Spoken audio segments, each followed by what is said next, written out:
जय हिंद दोस्तों। पहले आप ये वीडियो देखिए, फिर इसके बारे में बात करते हैं।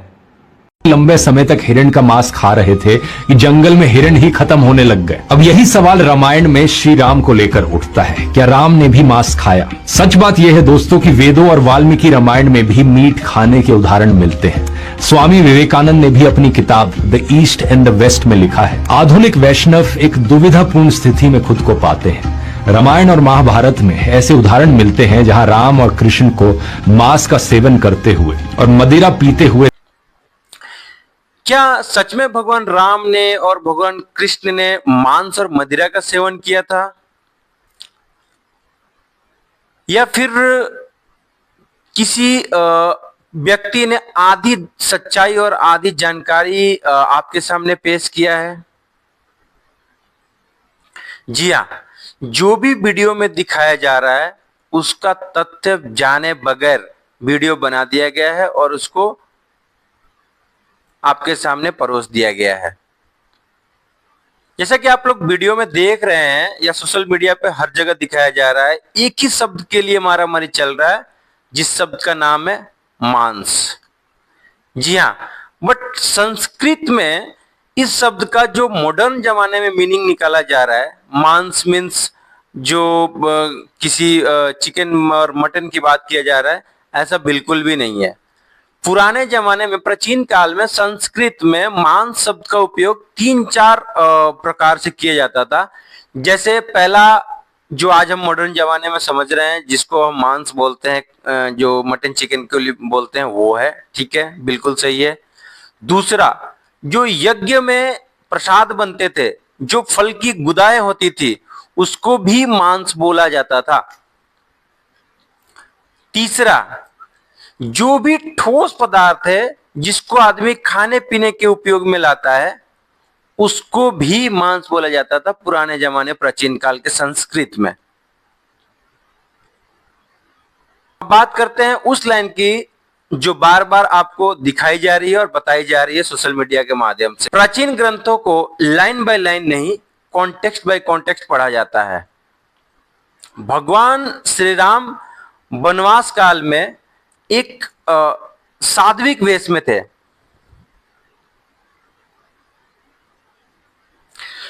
भगवान श्री राम का वनवास काल देखो तो वो राजा नहीं थे, वो एक तपस्वी थे। और तपस्वी की जीवन शैली संयम, व्रत और अनुशासन में होता है, ना कि उदंडता में।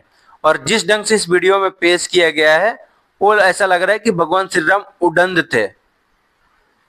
दूसरा, उनका आहार कंदमूल, फल, सात्विक भोजन था, ना कि मांसाहारी और राक्षसी भोजन था।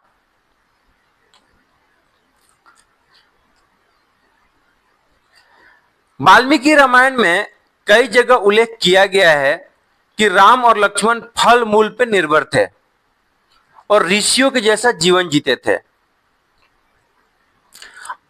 अगर मांस शब्द आता भी था तो उसका मतलब यह था कि जो नियमित जो उनका आहार था, फल कंदमूल जो भी था, एक सात्विक भोजन के बारे में बात किया जाता था।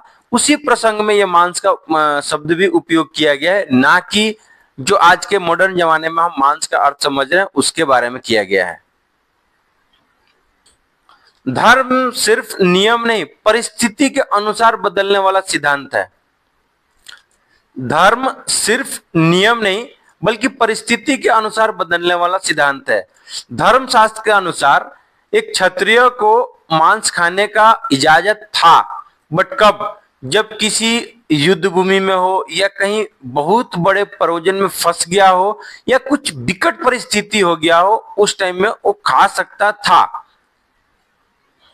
अहिंसा और सात्विक भोजन ही अनिवार्य था। यानी कि राम और लक्ष्मण एक तपस्वी थे जिनको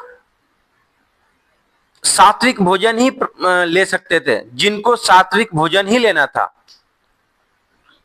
और उन्होंने पूरे जीवन में यही भोजन ही लिया है। दूसरा कोई, जो आज के जमाने में जो मांस मदिरा की बात की जा रही है, वैसा बिल्कुल नहीं था। अब बात करते हैं श्री कृष्ण की। श्री कृष्ण की महाभारत में ऐसा एक शब्द भी नहीं लिखा गया है जिसके बारे में कोई कोट कर रहा है। डायरेक्ट रूप से मांस या मंदिरा का सेवन का उपयोग कहीं नहीं किया गया है, बल्कि भगवत गीता में उन्होंने खुद 3 भागों में आहार को बांटा है। सात्विक जैसे शुद्ध हल्का और संतुलित खाना खाना, राजसिक शिखा उल्लेखित खाना खाना, और तामसिक जैसे बासी हिंसात्मक खाना खाना। तो भगवान कृष्ण इतने बड़े ज्ञानी थे और भगवान थे, वो ऐसा कैसे कर सकते हैं? और महाभारत में तो डायरेक्ट कहीं लिखा भी नहीं गया है कि ऐसा वो खा रहे थे, कर रहे थे करके। और उन्होंने स्पष्ट कहा है कि सात्विक आहार ही मानसिक और आध्यात्मिक विकास के लिए सर्वोत्तम है। समस्या किसी ग्रंथ में नहीं है, समस्या उनकी व्याख्या करने में है, जो कि कोई गलत इंटरप्रिटेशन करके आपके सामने रख रहा है और आपको भ्रमित कर रहा है।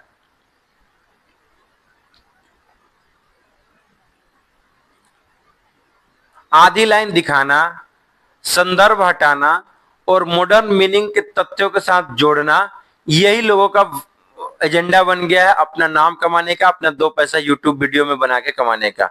बाकी वो फैक्ट पे नहीं जा सकते, फैक्ट पे कभी बात नहीं कर सकते। सो जो भाई साहब ध्रुव भाई साहब ने वीडियो बना के आप लोगों को भ्रमित करने का कोशिश किया है कि भगवान राम और कृष्ण मांस मदिरा का सेवन करते थे, ये बिल्कुल ही गलत बात है। इसमें तनिक भर भी सच्चाई नहीं है, तनिक भर भी सच्चाई नहीं है। ये सरासर गलत है। जो संस्कृत में मांस का उपयोग किया गया वो फल, कंदमूल, जो भी ठोस पदार्थ है उनके गुदा के बारे में बोला गया है। तो बिना जानकारी लिए हुए ध्रुव भाई उठ के चले आए, और जो होता है ना विनाश काले बुद्धि विपरीत, वो बाहर बैठे हुए हैं और कुछ भी बोल दे रहे हैं और हम लोग सुन रहे हैं, पढ़ रहे हैं और उनके बारे में रिएक्शन कर रहे हैं। ये हमारी बेवकूफी भी है कि हम उस बंदे को सुन क्यों रहे हैं, और सुन एक लोग नहीं रहे, करोड़ों लोग उस बंदे को सुन रहे हैं। समझने वाली बात है कि यार ऐसे व्यक्ति का तो वीडियो बाइकआउट करना चाहिए इंडिया में, और मोदी गवर्नमेंट के बारे में इतना बोलता है उसको तो ब्लॉक ही करना चाहिए इंडिया से। बट पता नहीं क्यों सारे लोग उसको फ्री हैंड दे के रखे हुए हैं, और वो करोड़ों व्यूज लेके अपना नौकरी, अपना ऐश कर रहा है और पैसा कमा रहा है जर्मनी से। सो मेरा इस वीडियो का पर्पस यही था कि नहीं, जो सच्चाई है उसके बारे में आप जानो। ऐसा बिल्कुल भी नहीं है, एक प्रोपेगेंडा है कि इंडिया में फेम कमाओ, पैसा कमाओ, वीडियो दिखाओ और कुछ भी बोलो।